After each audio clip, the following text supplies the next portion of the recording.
Canyon View family. I'm sitting here with my Duck Dynasty hat, and I'm here with our good buddy Dan Gearhart.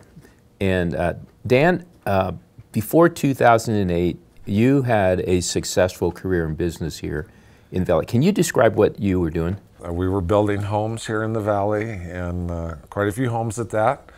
We've probably built 300 homes here in the Valley, and had received some prestigious awards, being with the Home Builders Association, the Parade of Homes. So you were really at the pinnacle of your profession. Yes, I would say we were, okay. Yes.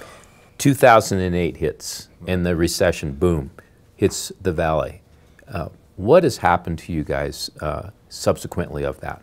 We had kind of managed for a while after that hit because we had some funds put away, some properties, some investments. Mm-hmm. We lasted what we could, and then finally we crashed too. Okay.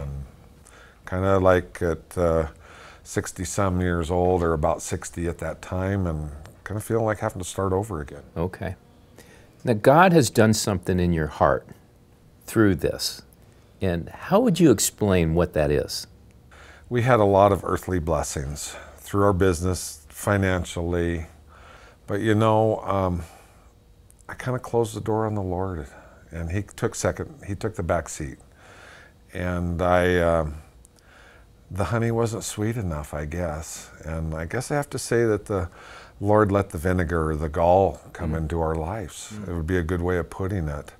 And it took that to kind of really shake me up and start to show me that He had a different purpose for me, that it wasn't all about the money, that it was, that He wanted me. And so you have kind of shifted some of your attention, of your time and energies now into things of His kingdom, of the Lord's kingdom.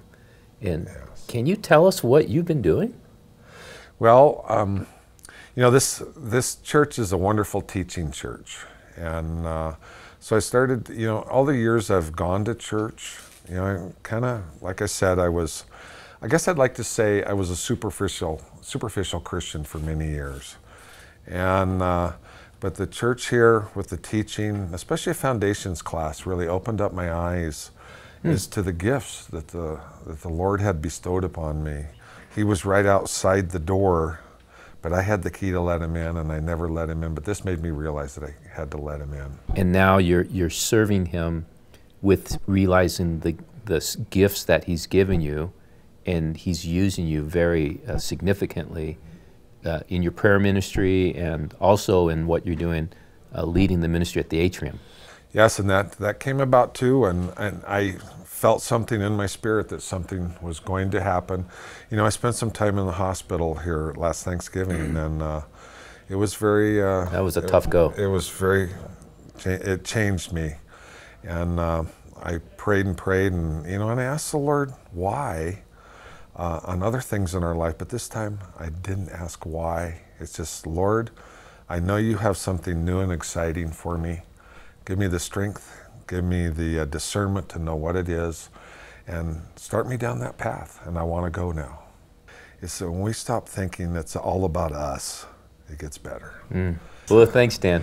I appreciate it. You're very God bless welcome, you, buddy. sir. It's great to have you. Thanks. Thank you now, too.